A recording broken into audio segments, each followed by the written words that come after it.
Bonjour à tous et bienvenue au module préparatoire. Ce que nous allons faire présentement dans ce module, c'est prendre toutes les formations que nous avons vues dans les modules précédents et maintenant essayer de tout mettre ça en ordre chronologique pour bien savoir comment se démêler dans cette information. Les premières étapes techniques à faire. La première des choses, on ne suggère pas une texture chimique à quelqu'un avant d'avoir fait l'analyse de ses cheveux au préalable. Donc, la cliente arrive en salon, la première étape, c'est d'aller faire le shampoing au lavabo. Il faut faire un shampoing, un bon démêlage avant, le bon brossage pour s'assurer d'enlever tous les résidus sur le cheveu. Donc, le brossage va aider à dégainer le cheveu des produits, des résidus de lac, des résidus de pommade que les gens ont dans les cheveux pour que ça se lave plus facilement. Très important d'utiliser un shampoing à base alcaline, donc un shampoing purifiant pour aider à rendre la fibre de cheveux la plus vierge possible. On rince à l'eau claire, on s'assure qu'il n'y a plus rien sur le cheveu. Et maintenant, on arrive à repérer la porosité. Je vous l'ai dit, repérer la porosité, on le fait avec notre peigne. Lorsqu'on arrive à démêler à partir de la racine jusqu'à la pointe, l'endroit où le peigne va s'arrêter, c'est que nos couches de cuticules sont ouvertes, donc la porosité est présente sur le cheveu qui va assimiler la lotion beaucoup trop rapidement. Donc, gardez en tête à partir de quel endroit le peigne a tendance à vouloir s'arrêter sur la fibre de cheveux. Lorsque nous avons repéré cette porosité-là, on a vu ensemble qu'il fallait faire les tests pré-chimiques. Les tests pré-chimiques, oui, on a vu la porosité. Il faut voir aussi la densité. La densité, c'est la quantité de cheveux par pouce carré ou centimètre carré qui fait en sorte que on va voir si le cheveu va être capable de bien soutenir un large volume à sa base. On va voir l'élasticité. L'élasticité, les fibres de cheveux que l'on étire à 50% et qu'on laisse revenir sur sa base. La vague que l'on va voir fait en sorte que c'est de l'élasticité qui a été touchée. Vous allez voir dans les documents que je vous ai placés en ligne, il y a diverses façons d'aller visuellement repérer l'élasticité. On va avoir un cheveu qui revient à sa forme totalement droite, 100% d'élasticité. Il y a une faible vague qui va se former lorsqu'on relâche le cheveu. On a une élasticité qui est touchée, mais quand même, c'est un cheveu qui est en très, très bonne santé. Le cheveu qui commence à vouloir frisoter, comme un peu on fait avec les ciseaux quand on veut faire friser des rubans.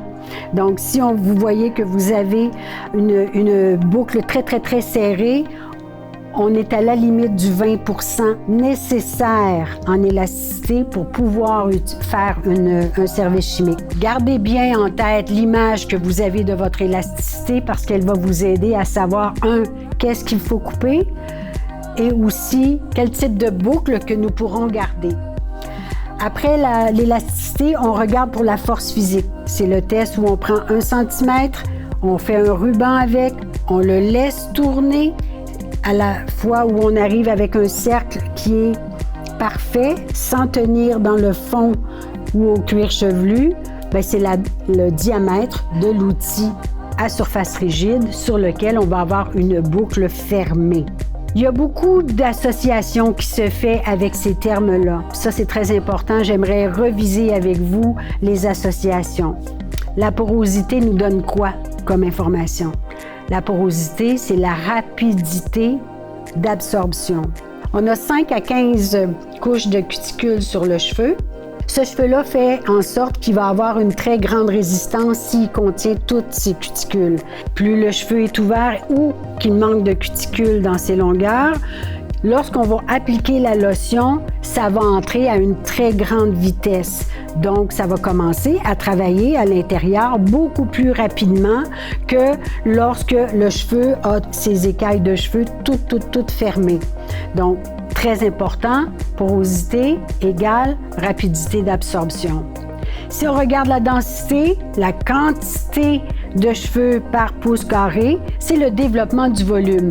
La cliente aimerait avoir quelque chose qui a énormément de volume à sa racine, mais elle a une très faible densité. ça va être très difficile d'aller chercher ça. On va être obligé de travailler avec un montage à la racine qui va avoir une boucle un peu plus serrée à cet endroit-là pour tricher la densité qui n'est pas présente dans cet endroit ou sur son cuir chevelu à elle. L'élasticité, on parle de tonus de la boucle. Donc, quelqu'un arrive, je vais avoir un bouclé qui est très, très, très ouvert, très allongé sur un cheveu qui est déjà lourd parce qu'il est long. Si on n'a pas une belle élasticité, le cheveu ne pourra pas retenir cette boucle-là. Souvent, dans des cas comme ça, les coiffeurs avaient l'impression qu'ils étaient obligés d'aller avec des rouleaux beaucoup plus petits, donc c'était des frisures beaucoup plus serrées. Ça tient, oui, mais on s'éloigne de la volonté de la cliente d'avoir quelque chose qui est très naturel. La force physique, notre ruban, ça égale la grosseur de l'outil à utiliser. Tous les tests ont une raison d'être là et ces tests-là sont obligatoires si on veut vraiment savoir où on s'en va.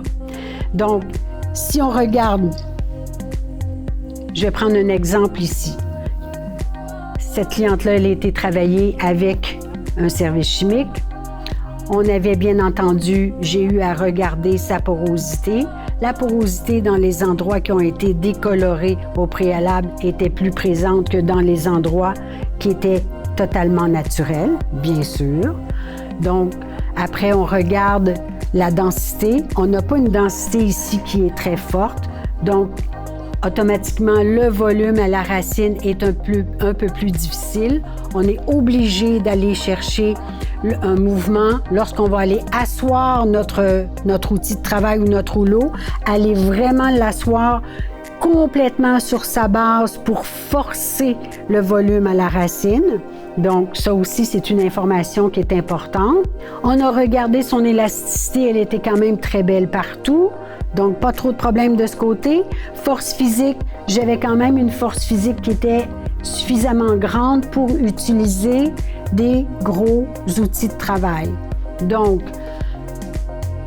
ceci dit, c'est que tous ces choix-là vont avoir un lien dans la prise de décision que j'ai à faire. Suite à ça, faut que j'aille chercher le choix de mon équipe de travail. On a parlé que nous avions 3 grandes équipes de travail. Nous avons l'équipe alcaline, nous avons l'équipe acide et nous avons l'équipe sans TiO. Alcaline, on parle de ammonium thioglycolate. Ça, c'est l'ingrédient actif. Regardez les ingrédients, votre liste d'ingrédients sur vos boîtes avant de les utiliser. Si vous avez dans votre lotion frisante le mot ammonium thioglycolate, c'est TiO. Donc, c'est celui qui va être le plus fort et c'est celui qui va être capable de passer au travers d'une couche extérieure qui est très résistante. Donc, c'est pas la grosseur de boucle que vous voulez aller chercher, mais bien la qualité de la fibre à son départ. Donc, gardez en tête ammonium thioglycolate, on parle de TiO, on parle de ma grosseur moléculaire qui est beaucoup plus grosse, donc très difficile de pénétrer, mais c'est le plus fort, donc il va réussir à y aller.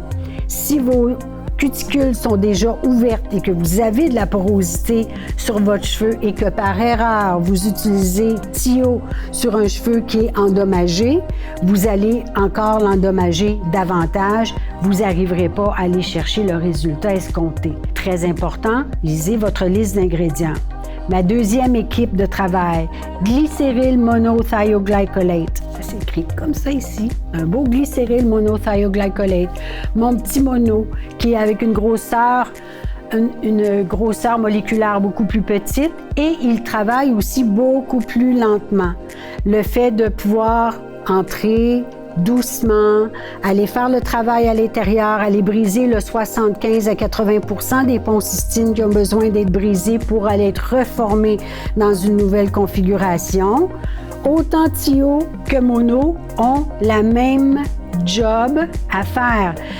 C'est la différence, c'est de la facilité ou comment ça va être difficile de pénétrer dans la fibre de cheveux. On ne le répétera jamais assez. Si on parle maintenant de notre troisième choix, le choix peut-être un peu plus moderne, tout ce qu'on appelle les permanentes ou les lotions Sentio.